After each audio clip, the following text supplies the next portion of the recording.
How and why did you end up working with Stephen Carpenter for Rizzo, and what was that collaboration experience like?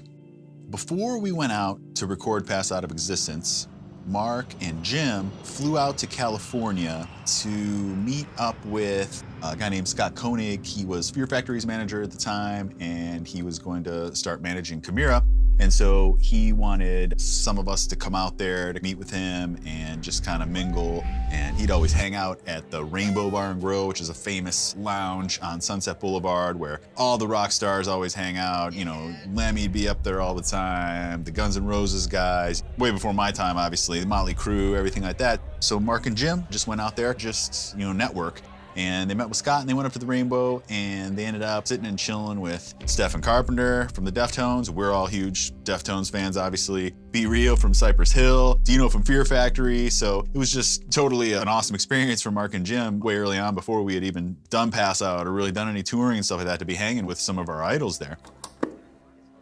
We're not worthy! We're not worthy! Somehow they ended up back at Dino's house or something like that. And they're playing video games and listening to music, and Scott put on our demos, which had like Dead Inside on it, maybe like Taste My, maybe Severed, something like that. And Stefan just started really getting into it. He's like, whoa, this stuff's awesome. How about I come write a song with you guys? And he's like, hey, when you guys are out here, give me a call, I'll come in and we can write a tune together. And so we're like, awesome, that's cool. Had no idea what would come of it, anything like that. So anyways, month passes, go out to the studio, and I think Mark or Jim hit him up and said, we're at this studio if you want to come by and just work on something. So he did. I don't know if it was the next day or a couple days later. And this kind of gets funny here. So Jason Hagar, our original guitarist on Pass Out of Existence, was still in the band. We had no idea he was going to be leaving the band yet at this point. But Matt DeVries happened to fly out to LA just to chill with us for a few days. We were all friends back in the scene. We had no idea he was going to end up in CHIMAIRA or anything, and he just happened to be out there in California hanging out with us.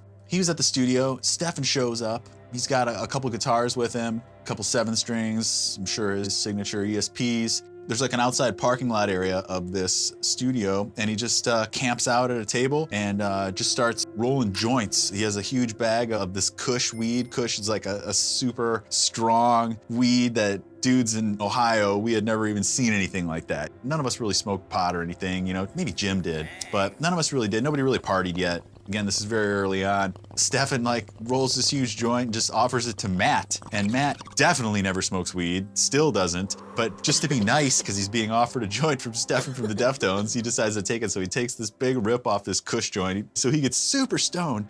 And Stefan then mistakenly thinks that Matt is the studio guitar tech and says to Matt DeVries, can you go restring and set up my guitars? So now Matt's in this situation where it's a different sort of obligation to Stefan, where he just says, sure, I'll try to do this. So he's got the pressure of restringing and setting up 2 of Stephen Carpenter's guitars that he's never seen before. He wasn't really familiar with 7-string at the time either.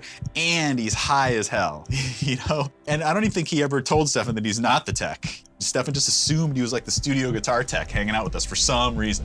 About 4 hours passes before Stefan finally decides that he's ready to sit down and start jamming with us.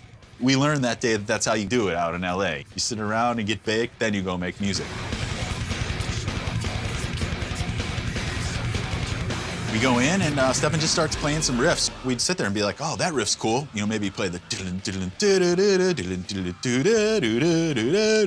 we're like, cool. So just kind of started working it out. Andals jumped on the kit. He was in the live room. Stefan was with us in the control room, just playing guitar. I don't think I wrote any riffs in that song. I really don't think any of us did, but we kind of just helped arrange and would play the riff and be like, oh, what if we did this? Or what if we stopped? So we had some input in there, but I want to say that it was probably all his riffs that he came up with, and we just put the whole thing together ourselves. And then Mark probably worked on his lyrics over the next couple days and tracked the lyrics for it. And I'm sure I played one side of the guitar on it. Jim played his bass, Chris did his samples. And then the studio dog was named Rizzo. And so it's just one of those things where Mark just saw the studio dog one day and decided to call the song Rizzo.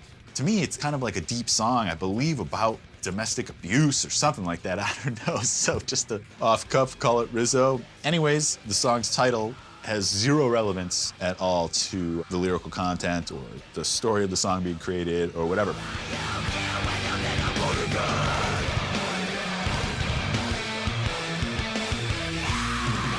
think we gave him some merch or sent him some over the next couple of years, and we've seen him wearing shirts on tour. We saw him a year later with one of our shirts playing at Rock in Rio. We heard in front of like 1 million people. Just another little awesome endorsement from one of our rock gods, guys like Kim, Kerry King, and stuff like that, that really put in a good word for us and helped make it all happen for us. So forever grateful for that and Stefan's contribution, and it was a really sick time. Excellent.